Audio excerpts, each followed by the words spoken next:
Bismillahirrahmanirrahim. Allahumma aftah alaina hikmataka wanshur alaina min khazaini rahmatika ya arhamar rahimin. Assalamualaikum warahmatullahi wabarakatuh. Bertemu kita pada mata pelajaran Pendidikan Islam tahun 4. Bidang tajwid, tajuk tanda wakaf. Mari kita saksikan.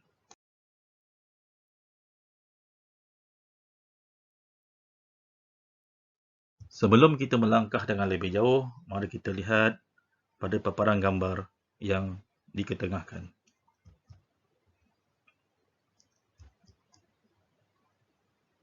Baiklah, ini adalah gambar contoh Al-Quran ketika zaman Rasulullah sallallahu alaihi wasallam.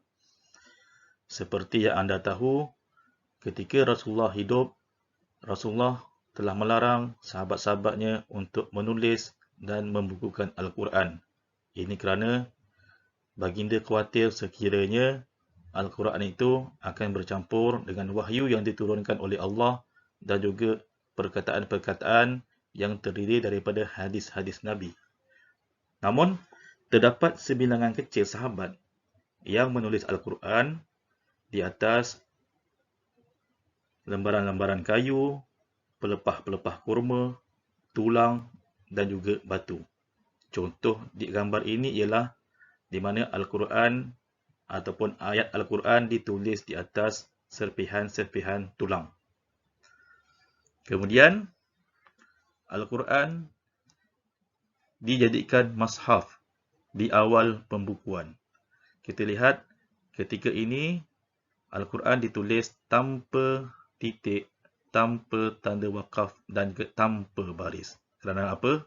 Kerana ketika itu Al-Quran hanya dituturkan ataupun bahasa Arab hanya dituturkan oleh orang-orang Arab sahaja. Namun, selepas agama Islam tersebar luas ke serata dunia, maka Al-Quran dibaca oleh berbagai-bagai bangsa.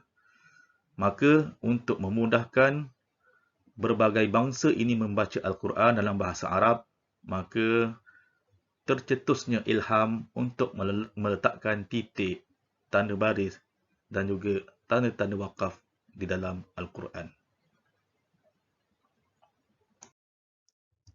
Mari kita kenal pasti tanda-tanda wakaf yang terdapat di dalam Al-Quran.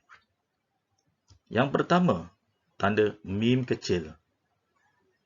Fungsinya ialah lazim berhenti, iaitu wajib anda berhenti. Tanda yang kedua iaitu titik 3 yang bermaksud berhenti pada salah satu tempat.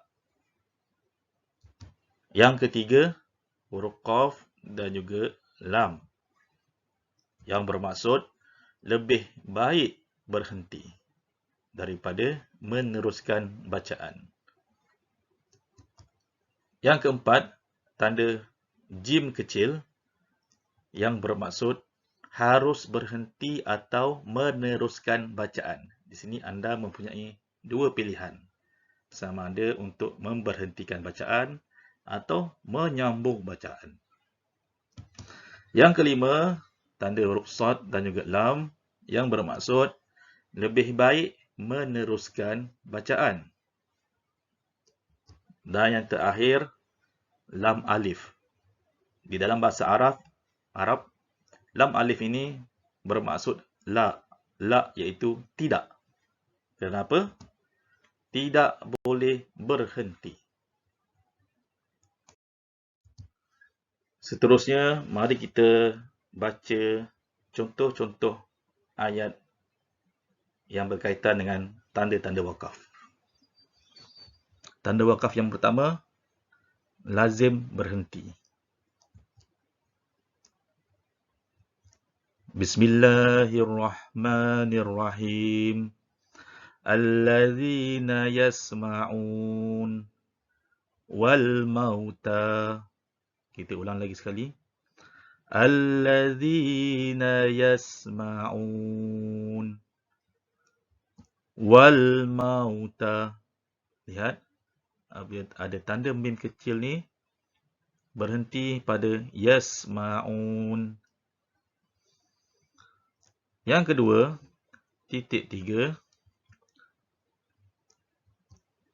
Bismillahirrahmanirrahim.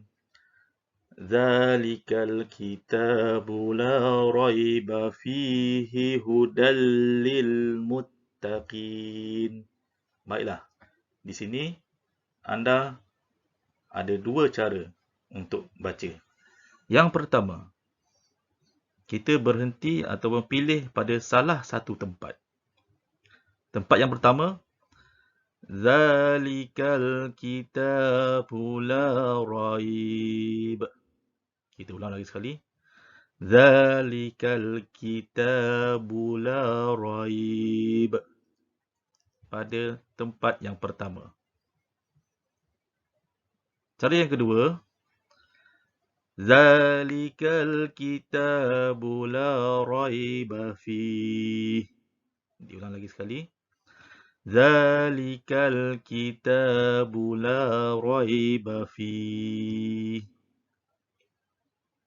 Tempat yang kedua. Tanda yang ketiga, iaitu lebih baik berhenti. Bismillahirrahmanirrahim. Illa biiznillah. Wa man yu'min billahi yahdi qalbah. Di sini kita lebih baik berhenti pada illa biiznillah. Kemudian kita sambung. Wa man yu'min billahi yahdi qalbah. Kita lihat pada contoh yang berikutnya mengenai tanda wakaf. Yang keempat, huruf jim kecil. Ayatnya. Bismillahirrahmanirrahim. Khalidina fiha abada. Radiyallahu anhum wa radu'an. Baiklah, di sini kita mempunyai dua pilihan. Sama ada berhenti atau meneruskan. Dua-dua kita boleh pilih. Pilihan yang pertama, kita berhenti. Lihat pada contoh. Khalidina fiha abada. Berhenti di sini. Kemudian disambung. Radiyallahu anhum wa radu'an. Ataupun kita boleh meneruskan bacaan. Contoh seperti. Khalidina fiha abadar radiyallahu anhum wa radu'an. Nampak?